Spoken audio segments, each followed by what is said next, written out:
Saa hii anadanganya Waluya ati Waluya waingie kwa UDA ama ODM.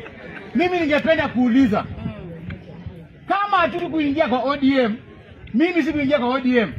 Wakati Raila Odinga alikuwa party leader, wakati Oparanya alikuwa deputy party leader, wakati Sifuna alikuwa secretary general, mimi nitaingia saa hii.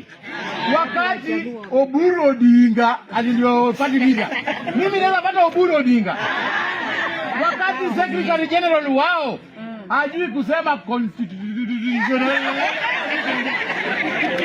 wakati secretary general wao anajiita, hata hajui jina yake, anajiita mimi naitwa honorable me, hata kizungu hajui.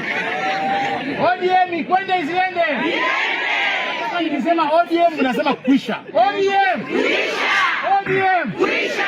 ODM saini ya Oburu Odinga na Wajaluo peke yake. Waluya tuko hapo. Sasa huyu Bramwell mtamsaidia? Mtamsaidia? Anasema Bramwell.